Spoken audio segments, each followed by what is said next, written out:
गलत मार्ग का अंजाम। किसी ग्राम में किसान दंपति रहा करते थे। किसान तो वृद्ध था पर उसकी पत्नी युवती थी। अपने पति से संतुष्ट न रहने के कारण किसान की पत्नी सदा पर पुरुष की टोह में रहती थी। इस कारण एक क्षण भी घर में नहीं ठहरती थी। एक दिन किसी ठग ने उसको घर से निकलते हुए देख लिया।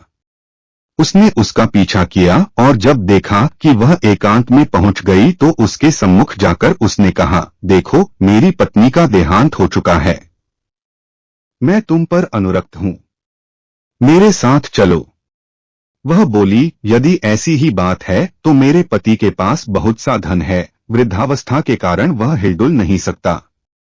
मैं उसको लेकर आती हूं, जिससे कि हमारा भविष्य सुखमय बीते। ठीक है, जाओ। कल प्रातःकाल इसी समय इसी स्थान पर मिल जाना। इस प्रकार उस दिन वह किसान की स्त्री अपने घर लौट गई। रात होने पर जब उसका पति सो गया तो उसने अपने पति का धन समेटा और उसे लेकर प्रातःकाल उस स्थान पर जा पहुंची। दोनों वहां से चल दिए। दोनों अपने ग्राम से बहुत दूर निकल आए थे कि तभी मार्ग में एक गहरी नदी आ गई।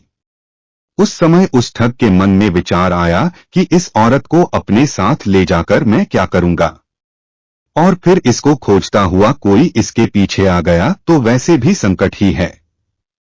आठ किसी प्रकार इससे सारा धन हथियाकर अपना पिंड छुड़ाना चाहिए।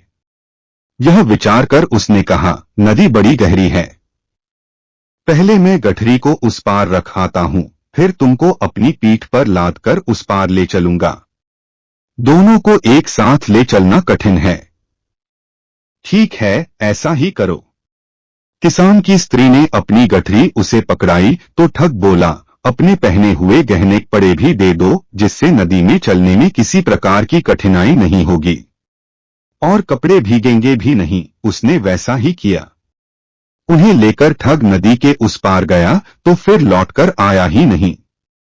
वह औरत अपने कुकृत्यों के कारण कहीं की नहीं रही। इसलिए कहते हैं कि अपने हित के लिए गलत कर्मों का मार्ग नहीं अपनाना चाहिए। अगर आपको यह कहानी थोड़ी भी अच्छी लगी हो तो प्लीज वीडियो को लाइक, शेयर और चैनल को सब्सक्राइब करना न भूलना। बहुत बहुत धन्यवाद।